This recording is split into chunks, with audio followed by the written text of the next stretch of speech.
Quelques instants plus tôt, un silence inquiétant régnait dans la salle d'audience fédérale. L'impatience flottait dans l'air, telle une électricité statique, tandis que le juge appelait le témoin suivant.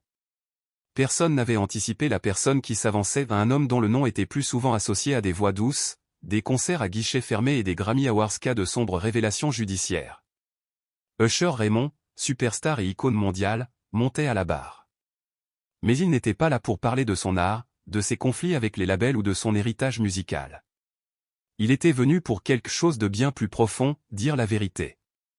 Pendant des décennies, Usher avait choisi le silence. Il abordait les entretiens avec une ambiguïté prudente, esquivait les questions indiscrètes et préservait une image publique impeccable. Pourtant, alors que Sean, Diddy, Combs fait face à une avalanche d'inculpations fédérales notamment pour trafic, coercition et implication présumée dans un réseau clandestin d'abus, Usher a fait un choix qui pourrait tout changer. La vérité, disait-il, le rongeait.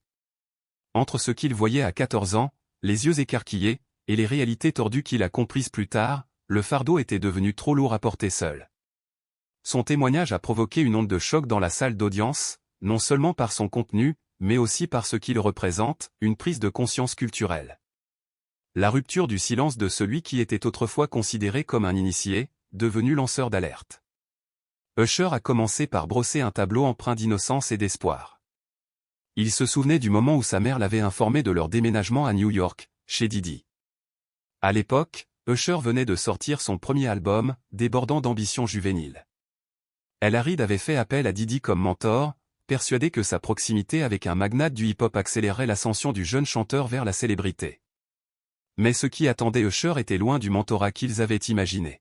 « Je pensais que j'allais apprendre à devenir une star », dit-il d'une voix posée mais tendue. Mais ce que j'ai vu n'était pas pour un enfant. Le jour où il pénétra dans l'opulent penthouse de Diddy à Manhattan, l'illusion commença à voler en éclats. Du champagne trônait nonchalamment sur les plateaux du petit déjeuner. Des adultes inconnus sortaient en titubant de pièces cachées. Des célébrités qu'il reconnaîtrait plus tard sur des couvertures de magazines se prélassaient à moitié nues ou inconscientes sur des canapés de velours. Ce n'était pas un foyer. C'était autre chose. Un spectacle. Un terrain de jeu pour les puissants. Diddy l'appelait Flavor Camp. Au début, je pensais que c'était juste un nom accrocheur, se souvient Usher. Plus tard, j'ai compris que c'était une philosophie, un monde de plaisir, d'excès, où rien n'était interdit. Il n'y avait pas de coaching vocal. Pas de répétition. Pas de mentorat professionnel au sens traditionnel du terme. Usher était plutôt sommé d'observer, d'assimiler et de se taire. Les fêtes avec lumière clignotante, invités prestigieux et secrets chuchotés ont constitué son éducation. C'est ainsi que vivent les vrais hommes, disait-il. Ne posez pas de questions, contentez-vous d'observer. Puis vint la nuit qui bouleversa tout. Vers 3 heures du matin, Usher dit s'être réveillé au son d'une musique douce et de la lueur des bougies dans le couloir. Des personnes masquées entrèrent dans le penthouse, parlant à voix basse. Curieux et désorienté, Usher suivit les ombres jusqu'à une pièce qui ressemblait à un théâtre. Mais ce qu'il vit n'était pas une représentation ou du moins pas une représentation scénique. C'était comme un rituel, a-t-il dit. Il y avait des listes, des caméras, des gens qui faisaient comme si tout était normal. Mais je savais que ce n'était pas le cas. J'avais l'impression d'être tombé sur quelque chose que je n'étais pas censé voir. Il fut rapidement renvoyé dans sa chambre, mais le sommeil ne vint jamais. Cette nuit-là marqua un tournant, son innocence fut remplacée par la peur et la confusion. À partir de ce moment, raconta Usher, l'influence de Diddy sur lui s'intensifia. Les fêtes devinrent plus fréquentes. Les règles, plus opaques. Et chaque fois qu'il osait remettre en question l'environnement, il se rappelait qui détenait les clés de son avenir. Ne mords pas la main qui te nourrit, prévint Diddy. Souviens-toi de celui qui t'a donné cette vie. Usher se tourna vers lui, devant le tribunal. Ces mots tranchèrent le silence comme une lame. Tu ne m'as pas donné cette vie, dit-il avec conviction. Tu m'as donné des cauchemars. Le passage le plus troublant de son récit est venu ensuite, une histoire glaçante datant de l'époque où il n'avait que 15 ans. Il a décrit un voyage privé dans les Caraïbes, présenté comme une retraite relaxante, juste lui, Diddy et quelques autres. Mais l'endroit était isolé. Il n'y avait ni caméra, ni journaliste. Et, selon Usher, aucun véritable mentor musical. Je n'entrerai pas dans les détails, dit-il en s'arrêtant pour se ressaisir. Mais je peux vous dire une chose, je n'ai pas été amené là pour apprendre la musique. Je n'avais pas le choix de ce que je voyais ni de ce qui m'entourait. C'était de la manipulation, pure et simple. Le silence retomba. Après ce voyage, la relation entre Usher et Diddy a changé. Usher a déclaré que Diddy était devenu plus possessif, plus contrôlant, s'entourant de cercles changeants de nouvelles personnes, de nouvelles règles et de nouvelles façons de tester la loyauté. L'industrie est restée silencieuse, tout comme son propre cercle. Il n'y a eu aucun avertissement, a déclaré Usher. Ni de ma mère, ni du label, ni de quiconque savait déjà dans quel monde j'allais. Les gens pensaient que Diddy était excentrique, voire un génie. Mais ils ne se rendaient pas compte de son pouvoir. S'il ne vous aimait pas, votre carrière était terminée. S'il vous aimait, votre silence était attendu. Cela faisait partie du contrat. Il n'était pas le seul, poursuivit Usher. D'autres jeunes, les yeux écarquillés, en quête de célébrité ou étaient attirés par Diddy sans même se rendre compte de ce qui se passait. Il s'abstint de citer des noms hauts pour l'instant, mais laissa entendre que d'autres histoires feraient surface. Il y avait des assistants, des chauffeurs, des musiciens, tout le monde faisait comme si c'était normal. Mais ce n'était pas le cas. Les adultes étaient censés nous protéger. Et ils ne l'ont pas fait. Puis vint la troisième partie de son témoignage, peut-être la plus accablante. À seulement 16 ans, raconte Usher, on lui a remis un contrat. Un accord de confidentialité, censé protéger les affaires internes de Bad Boy Records. Mais le texte allait plus loin, il mentionnait avec précision et une précision inhabituelle les événements privés, les documents audiovisuels et la non-divulgation des comportements observés. Je n'ai pas compris la moitié du texte, a-t-il admis. Ma mère a dû co-signer. Les avocats nous ont dit que c'était normal, que des formalités administratives. Mais maintenant, je comprends ce que c'était, un pacte de silence. Il l'a signé parce qu'il leur faisait confiance. Parce que c'était eux qui façonnaient son avenir. Mais cette signature est devenue un museau qu'il a suivi pendant des années. Je ne pouvais pas parler des faits. Ni des personnes présentes. Ni de ce qui s'y passait. On m'a dit que cela nuirait à la marque. Mais qu'en est-il de mon impact sur moi? Des années plus tard, lorsque Usher a tenté de se confier lors d'une interview pour un grand magazine en 2009, le contrat est revenu le hanter. Les questions sont devenues personnelles, se souvient-il. Puis j'ai reçu un appel de l'ancienne équipe juridique de Bad Boy. Ils m'ont dit, nous espérons que vous n'allez pas ruiner votre réputation. Quelques jours plus tard, l'interview a été annulée. Les menaces de poursuite ne se sont pas arrêtées là. Usher a déclaré avoir commencé à recevoir des avertissements subtils ou appels téléphoniques, messages de personnes à qui il n'avait pas parlé depuis des années. Des personnes toujours liées à l'entourage de Diddy. Tu crois avoir échappé à ce monde, dit-il doucement. Mais il ne te lâche jamais vraiment. Et si tu t'écartes du scénario, il y a des conséquences non seulement pour ta carrière, mais aussi pour ta sécurité. À cet instant, il sortit un document plié à l'accord de confidentialité original. Le juge l'autorisa à être considéré comme preuve.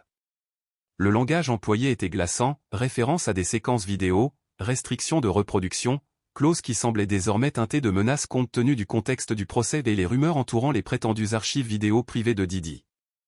La voix d'Usher tremblait. Ce document m'a rendu fou pendant des années. Comme si rien de tout cela n'était réel, simplement parce que je n'avais pas le droit de parler. Puis il révéla une autre histoire, que peu de gens avaient jamais entendue. En 1996, alors qu'il avait 17 ans, Diddy l'emmena dans une demeure isolée d'Atlanta. C'était une soirée glamour. Célébrités et mannequins se mêlaient. Des gardes étaient postés à chaque porte. Un DJ diffusait de la musique jusqu'au matin. Mais quelque chose clochait. C'est la nuit où tout a basculé, dit Usher à voix basse. Diddy n'était plus seulement un mentor. Il était autre chose. Quelque chose de plus sombre. Et dans cette salle d'audience, sous les yeux du monde entier, Usher est enfin apparu au grand jour, non seulement comme artiste, mais aussi comme témoin. Comme survivant. Comme homme reprenant sa voix. Ce qui a véritablement capté l'attention d'Usher ce soir-là, ce n'était ni l'opulence ni la célébrité, mais une porte. Une porte verrouillée. Je me souviens que Diddy s'est penché pour murmurer quelque chose à l'un des gardes, se souvient Usher. Sans un mot, L'homme s'est dirigé vers l'arrière du manoir et a déverrouillé une porte que je n'avais même pas remarquée jusque-là. Didi s'est tourné vers moi avec un sourire énigmatique et m'a dit « Tu n'es pas encore prête ». Mais la curiosité prit le dessus sur Usher. Il regarda. À l'intérieur, des silhouettes masquées se déplaçaient silencieusement dans l'espace faiblement éclairé. Personne ne parlait. Personne n'expliquait. C'est tout ce que je vais dire, admit-il, la voix crispée. Je ne comprenais pas ce que je voyais. Mais je sais que ça m'a changé. Il marqua une pause, laissant le silence s'installer dans la salle d'audience, avant de poursuivre, je ne sais pas si c'était illégal. Mais je sais que ce n'était pas bien. Sur ce, Usher sortit un paquet de pages photocopiées ou des entrées manuscrites d'un journal qu'il tenait depuis 1998. Ce qui avait commencé comme un endroit pour noter des paroles et des pensées fugaces était devenu, au fil du temps, quelque chose de beaucoup plus personnel, un enregistrement silencieux de ce dont il avait été témoin à huis clos dans le monde de Didi. Dans un article daté de mars 1999, il racontait un dîner avec Didi et 3 cadres qu'il ne connaissait pas, il revenait sans cesse sur un seul mot, pouvait-on lire dans le journal. Loyauté. Encore et encore. La loyauté vous maintient sur la route. L'honnêteté vous maintient à la maison. Didi a ri en entendant cela. Moi, non. Une autre note, rédigée en octobre 2000, décrivait une invitation un jeudi soir à un événement auquel il avait choisi de ne pas participer. Trop de masques. Trop de secrets. Didi dit que cela fait partie de la culture. Je ne suis pas d'accord. Avez-vous déjà partagé ces entrées avec quelqu'un, demanda doucement le procureur. Usher secoua la tête. J'avais peur. Peur de perdre tout ce pour quoi j'avais travaillé. Peur que personne ne me croie. Et pourquoi les partages-tu maintenant? Il regarda le jury droit dans les yeux. Parce que j'ai porté ce fardeau trop longtemps. Il est temps que la vérité éclate. Il s'est ensuite dirigé vers le micro et a révélé quelque chose qu'il avait dit n'avoir jamais dit à voix haute, même pas à ses amis les plus proches. C'était en 1997. Il n'avait que 18 ans lorsque Didi l'a invité à un voyage à Miami sous prétexte de rencontrer un puissant investisseur dans le monde de la musique, quelqu'un qui, lui avait-on dit, pourrait le propulser vers la célébrité mondiale. Je pensais que c'était une rencontre professionnelle, dit Usher lentement. Didi m'a dit que cet homme pourrait financer ma première tournée mondiale. Il m'a conseillé de porter mon plus beau costume, d'être respectueux et de faire bonne impression. Mais ce qui l'attendait dans la suite pentouse de l'hôtel Saté était loin de ce à quoi il s'attendait. 3 hommes en peignoir, se prélassant avec des coupes de champagne millésimées. Des femmes silencieuses en arrière-plan, dont l'une semblait étrangère. Puis l'un des hommes lui posa une question qui resterait gravée dans sa mémoire pendant des années, « Veux-tu qu'on se souvienne de toi pour toujours ?»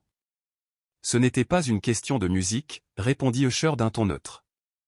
Je l'ai su dès que Didi m'a laissé seul dans cette pièce. Je me sentais pris au piège, a-t-il poursuivi. L'un d'eux a posé une main sur mon épaule et m'a dit, tu peux partir. Ou tu peux rester. Mais tu ne recevras plus jamais d'invitation comme celle-ci. Usher a choisi de partir. La suite fut cependant subtile, mais sans équivoque. Quelques jours plus tard, il fut écarté d'une tournée à venir sans explication. Un producteur avec lequel il avait commencé à collaborer disparut subitement du projet. Personne n'a jamais dit que c'était à cause de cette nuit-là, a-t-il précisé. Mais après ça, des portes ont commencé à se fermer. Celles qui étaient toujours restées ouvertes. Des semaines plus tard, raconte-t-il, Didi lui a montré une vidéo ou des images granuleuses enregistrées avec un caméscope portable. On y voyait un autre jeune artiste dans une situation qu'Usher a qualifiée d'exploitation. Il a ri en me la montrant, se souvient Usher. Mais il n'y avait rien de drôle là-dedans. Cette personne n'agissait pas de son plein gré. Didi vous a-t-il déjà menacé directement, a demandé le procureur. Usher hésita. Non. Il n'était pas obligé. Les gens autour de lui l'ont fait pour lui, par leur silence, par leur capacité à vous isoler toute la nuit. C'est à ce moment-là qu'Usher a dit avoir compris, dans le monde de Didi, la célébrité ne venait pas seulement du talent. Elle venait de la soumission. De l'obéissance. Sa voix s'adoucit tandis que les lumières de la salle d'audience s'éteignaient et que les caméras zoomaient sur son visage. La suite, c'est la plus difficile, murmura-t-il. Parce que ce n'est plus moi qui compte. Il commença à parler de quelqu'un d'autre. Quelqu'un que le monde avait vu grandir en temps réel, Justin Bieber. Usher avait contribué au lancement de la carrière de Bieber, le mentorant et le guidant comme un grand frère. Au début, tout allait bien, a-t-il dit. C'était juste un gamin avec un rêve. Puis Diddy s'est impliqué. Il a allégué que Diddy avait commencé à inviter Bieber à des événements privés, en les qualifiant du même terme qu'il avait autrefois utilisé avec Usher, Flavorcan. Il avait 15 ans, dit Usher d'un ton solennel. Et il le traitait comme s'il en avait 25. Il a raconté une nuit particulière de 2011. Bieber l'a appelé, respirant bruyamment. Au début, il n'a rien dit. Puis un murmure lui est venu, « Je veux rentrer à la maison ». Bieber a disparu pendant 2 jours.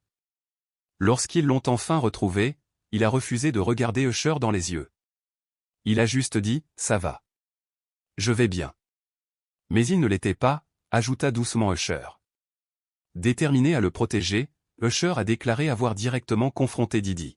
« Je lui ai demandé, que fais-tu avec ces enfants ?» La réaction de Diddy le glaça. « Ils m'ont fait la même chose, dit-il. C'est comme ça que le jeu fonctionne. » C'était la dernière vraie conversation qu'ils ont eue. « Je suis parti, dit Usher. Je ne voulais pas être mêlé à ça. Mais après ce que j'ai vu arriver à Justin, je ne pouvais plus me taire. » Il a révélé pour la première fois qu'en 2018, il avait reçu un appel d'un numéro inconnu. La voix à l'autre bout du fil était calme mais froide. « Dis-lui de fermer sa gueule, ou nous la fermerons. » Lorsqu'on lui a demandé qui, selon lui, avait envoyé la menace, Usher a regardé la défense de l'autre côté de la salle d'audience. « Je pense que vous le savez déjà. » La rupture finale entre lui et Diddy, a-t-il dit, s'est produite en 2002, lors d'une réunion peu connue dans les collines isolées d'Hollywood. C'était un événement, discret, du moins en apparence.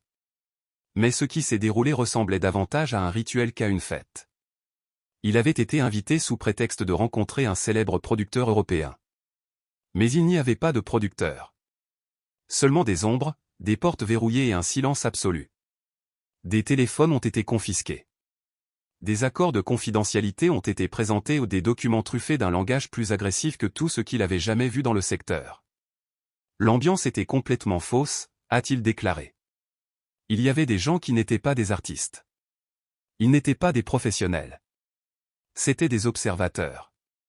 Il reconnut quelques visages familiers ou des célébrités que le public n'avait jamais associés à Diddy. Il ne les nomma pas, mais laissa entendre que d'autres noms pourraient être révélés si le procès avançait. Il essaya de partir plus tôt. Mais un inconnu l'en empêcha et l'escorta dans une pièce annexe où Diddy attendait assis. Diddy le regarda droit dans les yeux et lui dit, « Tu n'es pas encore prêt. Tu crois que c'est une question de musique ? C'est plus important que ça. » C'était le dernier événement organisé par Diddy auquel Usher avait assisté. En conclusion, il a déplacé l'attention de l'expérience personnelle vers les relations professionnelles. Pour la première fois, il a partagé des courriels internes et des premières ébauches de contrats datant de son passage chez Bad Boy Records. À seulement 17 ans, il avait signé un contrat de développement l'obligeant à livrer 5 albums et à céder les droits sur ses enregistrements originaux jusqu'à ses 35 ans. Il ne s'agissait pas seulement de secrets, a-t-il déclaré. C'était un système. Et il est temps de le démanteler. Je ne savais pas ce que je signais, admit-il doucement, la voix teintée de regret. Tout ce qu'il voulait, c'était chanter. Créer. Être entendu. Au lieu de cela, il s'est retrouvé empêtré dans un système qui le voyait comme un produit, pas comme une personne. En poursuivant, il ne parlait pas seulement en son nom. Il leva le voile sur une tendance plus large, comment d'autres, eux aussi, avaient été entraînés puis écartés. Il cita des noms, Carl Thomas, Total, Black Rob et le regretté Craig Mack. Selon lui, Diddy avait une méthode, attirer les jeunes talents en leur faisant miroiter des rêves de mentorat et de célébrité, pour ensuite les abandonner dès qu'ils perdaient leur éclat ou osaient le défier. Ce n'était pas un partenariat, c'était un piège. Il a révélé un autre détail glaçant, un comptable privé a un jour risqué le tout pour lui montrer une feuille de calcul. Elle contenait des années de royalties impayées, soit plus de 4,3 millions de dollars. Lorsqu'elle a confronté Diddy à ce sujet, sa réponse a été une parodie de justice. Si tu savais ce qu'on te doit vraiment, lui aurait-il dit avec un rire glacial, tu ne dormirais pas la nuit. Les documents judiciaires corroboraient une triste réalité. De nombreux artistes avaient discrètement accepté des accords confidentiels, non par satisfaction, mais par désespoir. Certains avaient accepté de simples sous non pas pour obtenir justice, mais simplement pour récupérer le droit d'interpréter leurs propres chansons ou d'utiliser à nouveau leur nom. C'était une rançon cruelle. Le moment le plus troublant fut peut-être celui où US raconta un incident survenu en 2011. Elle avait tenté d'organiser une réunion secrète avec d'autres artistes pour enfin s'exprimer, confronter leurs histoires et s'unir. Mais la réunion n'eut jamais lieu. Quelqu'un avait prévenu Diddy. Le message était clair, parlez, et vous serez réduit au silence. La suite a plongé la salle d'audience dans un silence pesant. US a témoigné avoir vu Diddy ordonner la destruction de cassettes démo ou des enregistrements appartenant à un artiste qui avait menacé de se rendre public. Peu de temps après, cet artiste a disparu. Pas au sens figuré, mais au sens propre. Je ne sais pas où il est, dit Usher, visiblement secoué. Personne ne le sait. Mais je me souviens de sa voix. Et je me souviens d'avoir été terrifié. Ces mots flottaient dans l'air comme un fantôme. Personne dans la salle d'audience ne bougeait. Personne ne respirait. Vers la fin de son témoignage, US ne pouvait plus retenir ses larmes. Lorsqu'on lui demandait pourquoi il était resté silencieux si longtemps, sa réponse était bouleversante, parce qu'il pensait lui devoir quelque chose. Lui devoir quelque chose à l'homme qu'il avait autrefois appelé « famille ». Pendant des années, il a cru que le silence était le prix de la survie. La gratitude, il l'a compris trop tard, est vaine lorsqu'elle repose sur des mensonges. Il parlait de culpabilité, un poids omniprésent qu'il portait depuis des décennies. Il avait vu d'autres jeunes artistes souffrir, s'élever et s'effondrer sous le même joug qu'il avait autrefois pris au piège. Et pendant longtemps, il n'avait pas su comment les aider sans détruire son propre avenir. Il a toujours été question de pouvoir, a-t-il déclaré. Et Diddy avait tout. En 2016, lorsqu'un vieil extrait de l'interview de Drink Champ a refait surface en ligne, US a tenté une fois de plus de le contacter en privé. Il souhaitait affronter Diddy en personne. Mais les avocats de Diddy ont empêché la rencontre. Puis vint l'entrée aux les mots manuscrits de son journal intime. Présenté au tribunal, il devint un moment crucial du témoignage. Ils étaient datés du soir où elle décida de rompre définitivement avec la tutelle de Diddy. « J'ai survécu à Puffy », disait l'entrée, mais l'enfant en moi a survécu aussi. Je ne sais toujours pas. Sa voix tremblait légèrement en lisant, mais elle ne s'arrêta pas. Son regard se porta au-delà du juge et du jury, ses mots visant les caméras, les internautes et, surtout, les jeunes artistes qui regardaient ceux qui idolâtraient encore l'homme qu'elle dénonçait. Il ne s'agit pas seulement d'un homme, dit-elle. Il s'agit d'un système, d'une culture, qui nous a appris à nous taire. À obéir. À ne jamais remettre en question ceux qui prétendaient nous nourrir. Mais j'en ai assez de me taire. Je n'ai plus peur. Pas pour moi, j'ai déjà vécu le pire. Je fais ça pour ceux qui n'ont pas pu. De nouveau, le silence retomba. De ce genre qui résonne. Qui fait mal à la poitrine. Cela signifie que quelque chose est en train de changer. Ce qui avait commencé comme un procès pour complot et trafic s'est transformé en quelque chose de bien plus profond, un règlement de compte avec une industrie fondée sur le silence, la peur et le contrôle. Et puis vint la révélation à laquelle personne ne s'attendait. Au sommet de sa gloire, juste après la sortie de son album révolutionnaire 8071 en 2001, US a disparu pendant une semaine. Les médias ont présenté l'incident comme un épuisement dû à la tournée. Mais la vérité, a-t-il révélé sous serment, était bien plus sombre. Il s'était inscrit dans une clinique de santé mentale du nord de la Californie sous un faux nom. La raison ? Une dépression nerveuse provoquée par un traumatisme enfoui depuis des années. Un traumatisme enraciné dans son adolescence sous l'emprise de Diddy. À 20 ans, elle a été victime de crises de panique invalidantes, déclenchées par des choses que la plupart des gens considèrent comme anodines. Des lumières clignotantes. Une foule bruyante. Certaines chansons. Elle n'a jamais compris pourquoi, jusqu'à une nuit dans un hôtel à New York. C'était le même bâtiment où Diddy avait autrefois organisé des fêtes endiablées. Elle entra dans un couloir et sentit la même marque de bougie qu'il avait l'habitude d'allumer. Mon corps s'est figé, se souvient-elle. J'ai commencé à trembler. Je ne pouvais plus respirer. Cette nuit-là, son équipe l'a emmenée d'urgence à la clinique. Elle est restée en observation pendant 5 jours. Là, avec un psychiatre, elle a raconté ce qu'elle avait vu. Ce qu'aucun enfant ne devrait jamais voir. J'ai vécu dans un monde où le silence était monnaie courante et le sourire, synonyme de survie, a-t-elle déclaré. Cette maison n'était pas un foyer, c'était un marché où l'on achetait des rêves, et le prix, c'était l'âme. Les médecins lui ont diagnostiqué un syndrome de stress post-traumatique. La salle d'audience était sous le choc, tout comme les millions de spectateurs en ligne. Elle a raconté qu'il lui avait fallu près de 2 ans de thérapie pour simplement dormir toute la nuit sans se réveiller terrorisée. Elle n'a pas cité d'autres personnes ayant vécu la même chose. Mais le message était clair, il y en avait d'autres. Quelques-uns ont disparu. L'un d'eux a fait une overdose. Un autre a tenté de se suicider. J'ai eu de la chance, j'avais les moyens de me faire aider. Mais ce n'est pas le cas de tous. Lorsqu'on lui a demandé pourquoi elle n'avait jamais parlé jusqu'à présent, sa réponse a été immédiate. Parce qu'en 2001, personne ne m'aurait cru. Puffy était un dieu. Et moi, j'étais juste un enfant avec une voix. Elle marqua une pause, puis ajouta avec une conviction tranquille, mais maintenant, le monde est prêt à entendre la vérité. Et à cet instant, le silence qui a rempli la salle d'audience n'était plus dû à la peur.